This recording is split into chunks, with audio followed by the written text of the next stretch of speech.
Behind any impressive achievement are often serious sacrifices, and sometimes the sacrifices need to be understood in the truest sense of the word. For the industrial development of China, its citizens pay with their health and lives. And we're not talking about potential human rights violations. It is just about dirty air. Why has smog become the leading cause of death from lung cancer? And why is coal to blame?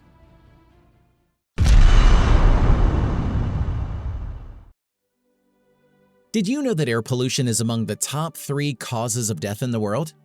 Yes, it is inferior to cancer and heart disease, but dirty air destroys the body slowly and the direct dependence is imperceptible. It is also partly responsible for cancer and cardiac deaths. Do you know how many people died in China from polluted air? From 2000 to 2016, more than 30 million. And up to 2 million people continue to die annually. The rest lose 3 to 5 years of life. Speaking of dirty air, we need to clarify what this means.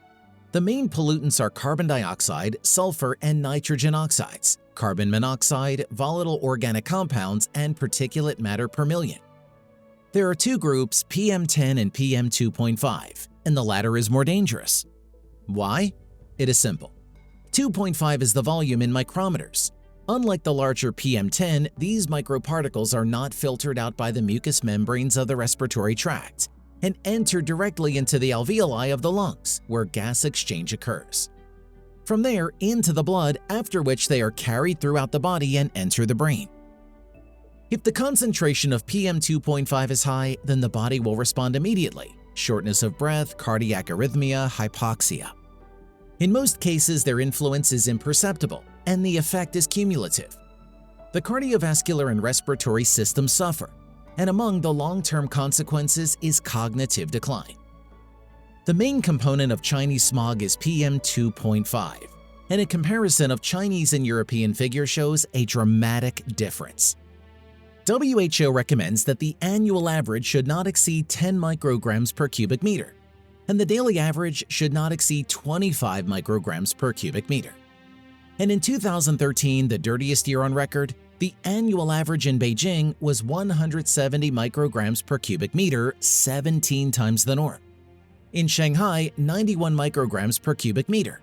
And in China as a whole, 50 micrograms per cubic meter.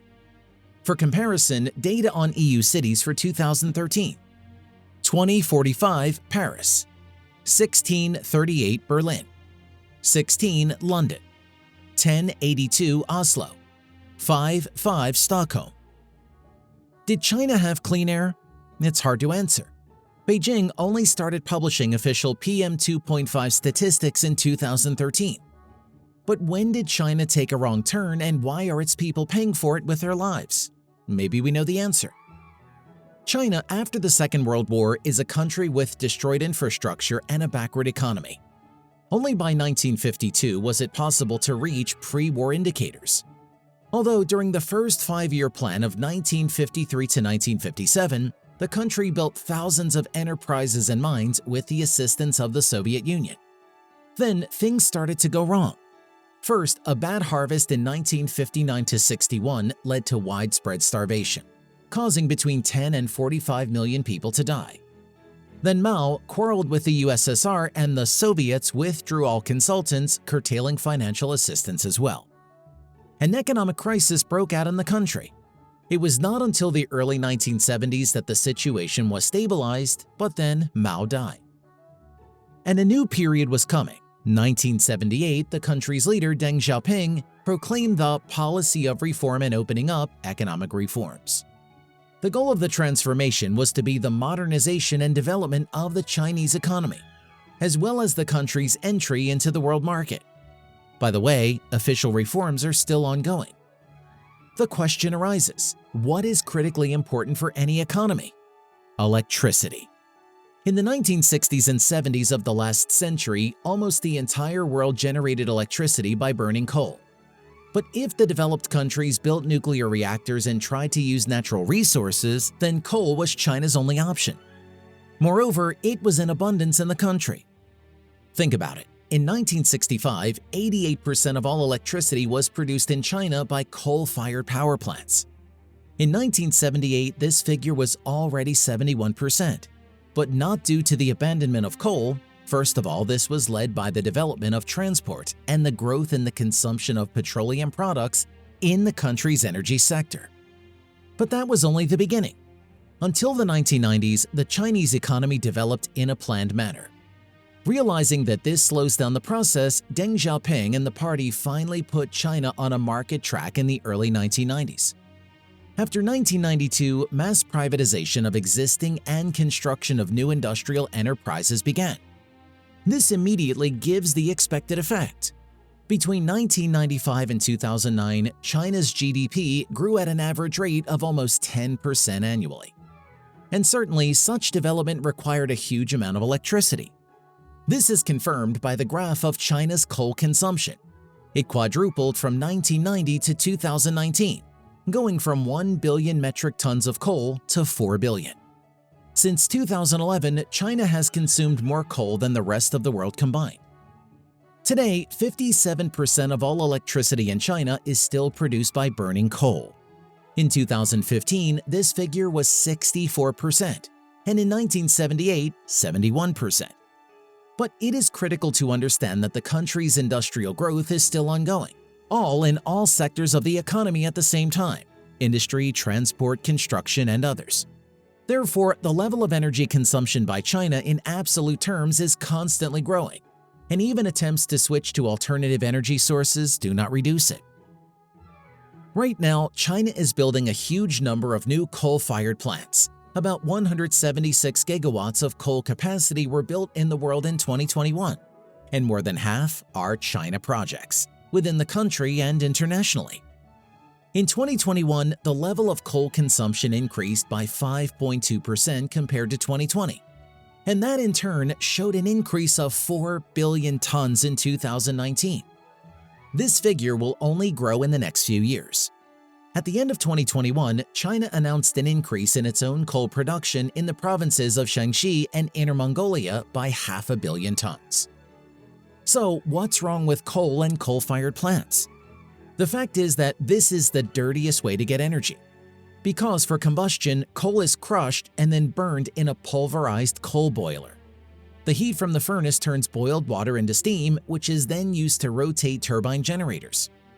In this way, chemical energy is converted into thermal energy, then into mechanical energy, and finally into electrical energy. The problem is that even at the stage of coal grinding, it is impossible to completely exclude the ingress of small particles into the atmosphere. But even worse, after the combustion of the mixture, coal ash remains. Yes, filters of various degrees of purification as well as various technologies are used to separate it. But as practice shows, this is not enough. Another problem that is specific to China is the burning of brown coal, a younger version of hard coal. It requires larger furnaces and contains more ash, which means even more harmful emissions that enter the atmosphere.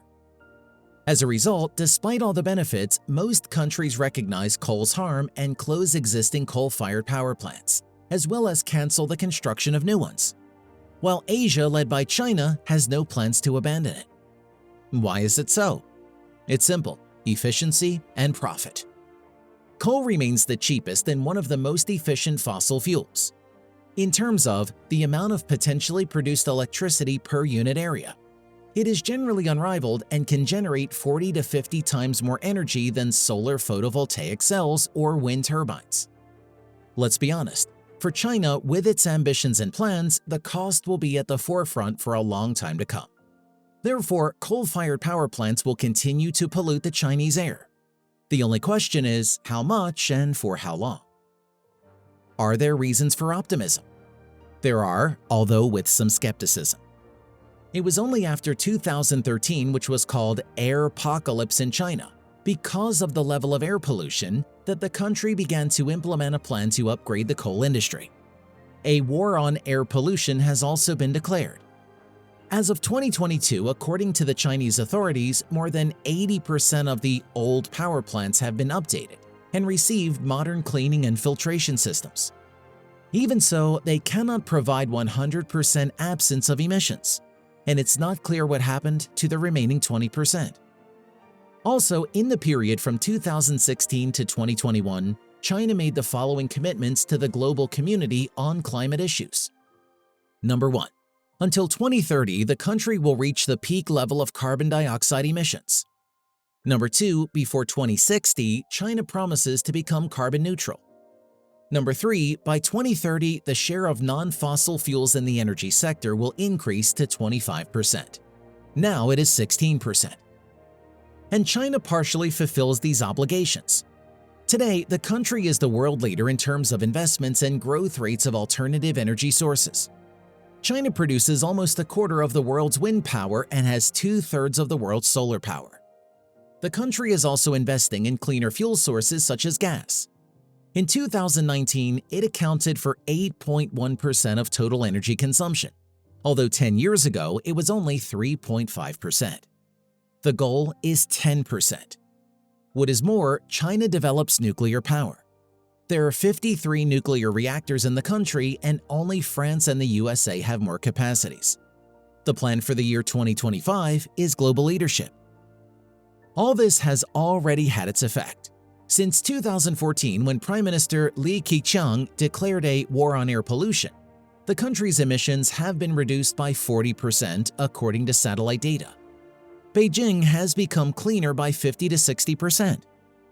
In 2021, the average annual level of PM 2.5 particles in the capital was 33 micrograms per cubic meter. And although this is 3 times higher than the WHO norm, world experts call such progress phenomenal.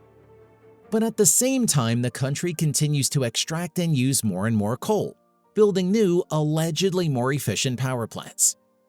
The most dramatic thing in this situation is that the point of no return has long been passed. Irreparable harm has already been done to people. More than 30 million people died from pollution-related causes between 2000 and 2016 alone. And according to some estimates, up to 4,000 people continue to die in China every day. The rest live, but at least 3 years less than they could. Moreover, a sharp reduction in pollution levels will not have the same rapid demographic effect. First, the air is still 3 times dirtier than normal. Secondly, the population of China is aging, and the older generation is primarily affected by the lethal influence of dirty air. That is, people will continue to die more frequently. Thirdly, the second risk group is children who, at a young age, receive irreparable harm to health. The conclusion is the following. Even the impressive achievements of recent years are not enough to completely block the negative impact of polluted air on the lives of the Chinese. But why is this still happening?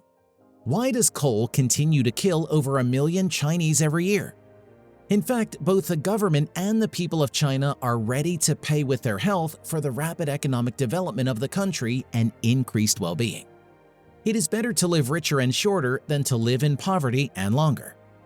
Everyone understands that without a gigantic level of energy consumption, the country would never have made its leap. And it seems that China and the Chinese are quite in agreement with such a heavy price to pay for their economic growth.